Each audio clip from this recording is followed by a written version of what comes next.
Hello, my name is Dr. Suresh Chiruguru. I'm a biology teacher at LaGrange High School in Calcasieu Parish.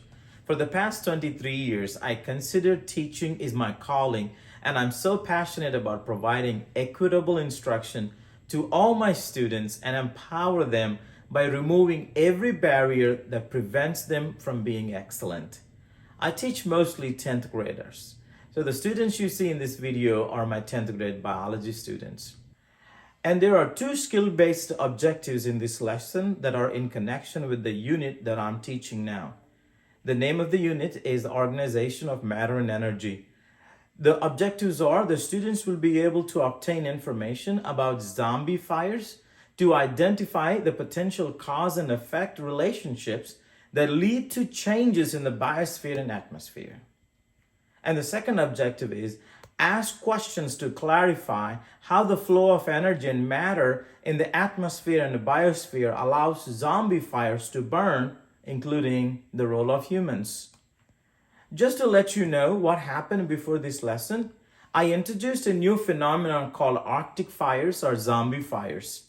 Yesterday, some initial information was provided and a discussion was done about the locations where zombie fires were recognized.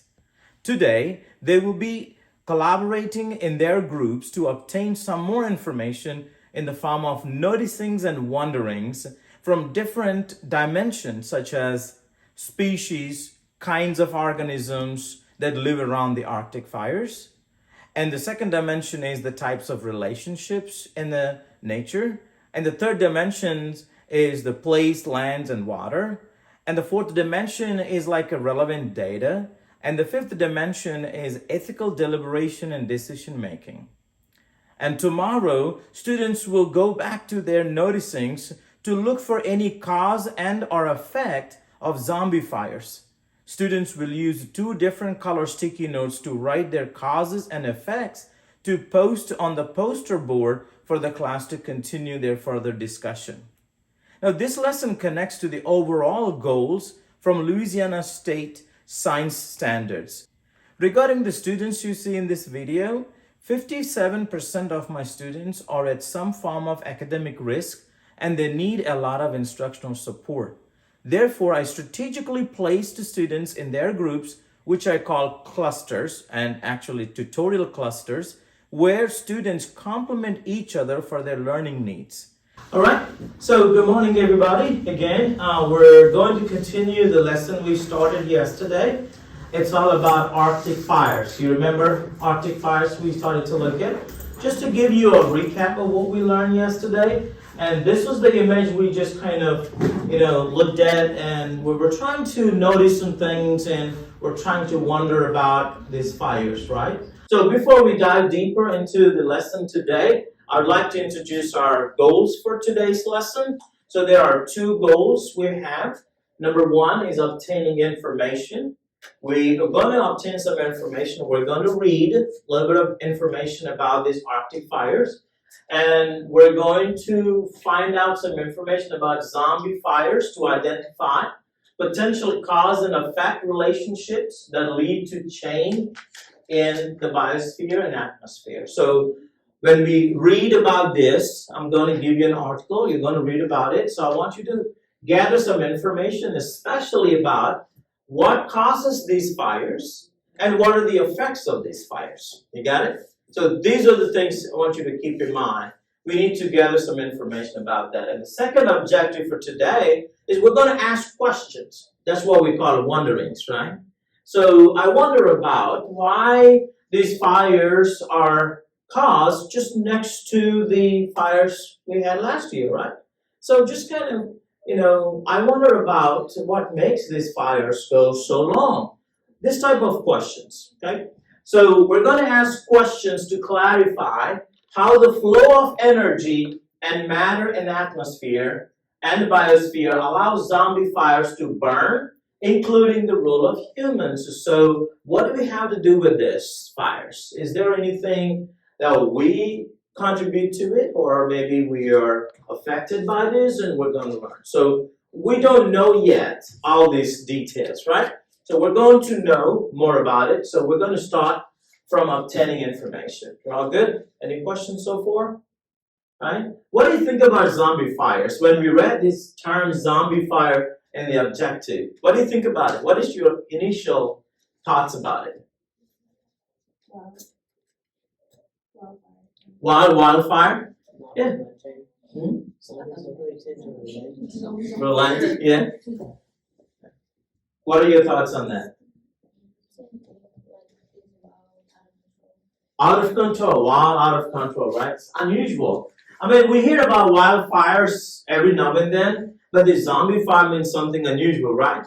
So yeah, that's about science and science and all these natural phenomena, some things that we don't know, and it really excites me to know more about it. And hey, I never heard that before. I want to know what exactly causing and how we're affected by it. And that's how we need to learn. All right, so you have a document called Arctic Fires at your table. I'm going to set up a timer for 5 minutes. What I want you to do is I want you to go ahead and read this information and underline, highlight, whatever the way you want to annotate. Feel free to write on it. I'm glad you're doing this circle. It's okay to circle some of the words, underline, write on it. You can draw some pictures that illustrates some noticings. I see some of you finished reading, and if you see other members of your table finish too, just to share with them your ideas. Okay, I underlined it. Wow, boxed it. Let me say, wonder how fires were happening so close to one another. And then, you know how we was talking about the zombie thing? Yeah. With the fires. For mine was when they compared these reports with satellite images of Alaska and Northern Canada from 2010 to 2018. All right. Any information from you? Yes, sir. It says, so other than it saying it, okay, so it states that these fires happen in warmer than normal seasons, and also that the rate, the frequency with how these are happening is increasing, and they're alarmed about that. It also says these fires never seem to die, which concerning. Also, I want to comment on something. It doesn't say that zombie fires are caused by random lightning or fire. It's saying the normal fires are usually started by that. The zombie fires seem to be spontaneous, from what I understand. Good. Good. You have anything to add to it? The fires make the clouds black. Fires make what? The clouds. The clouds black. I wonder what makes that clouds, the fire as black. Maybe it's different chemical that's coming out of that, yeah? Okay, well, let's see what you got. Do you have anything to share? The fire frequency each year gets higher because most of the times whenever they have a party burn part, it will reignite over a few months, so a year or something. That's scary, it's just kind of reignited again. And do we have any information about what's causing that reignition? Not yet. Okay. Hopefully we find some information, in our further reading. Do you have anything to share? It's showing how they get fire patterns going on in different areas where it's happening. And it's hot spots, and it's showing how it's increasing each time. But it's not showing why. Yes, it's wide range, right? Thank you so much. Thank you for sharing. And So far what we have is the initial understanding about the zombie fires, correct? So now, do we know so many details? Not yet. We don't know so much, but we know something to start with, right?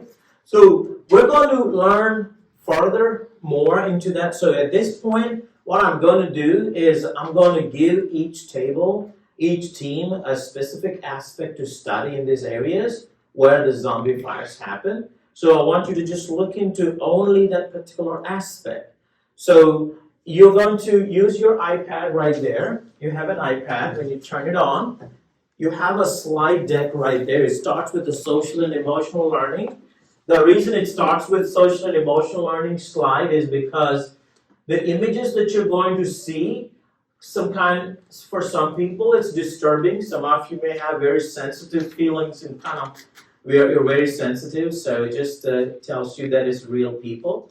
If you have any question about it, if your feelings are kind of, hey, this is my feeling, I'm so confused and all that, just there is a paper, it's about a community agreement, and also on the side you have feelings wheel. I'm going to leave this feelings wheel at your table, just kind of circle the feeling that you were going through. So I understand. Maybe sometimes it makes you mad at what's happening in the nature, right? So it's okay. But I want to answer as many questions as possible, and I help you out to have a proper understanding of these natural events. Okay? So, this isn't really something. I noticed it's a lot more barren.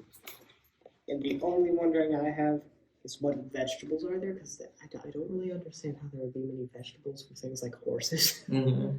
Yeah. Can you write that question on a sticky note? And we're going to, use these questions to drive our instruction further. So if you have these questions, like, your wonderings, we're going to put them on you see this here? I want you to bring your sticky note right there where the initial questions are. And these are initial ideas. We're going to go there later on. But I want you to bring those questions here, okay? So thank you so much for sharing. Okay. So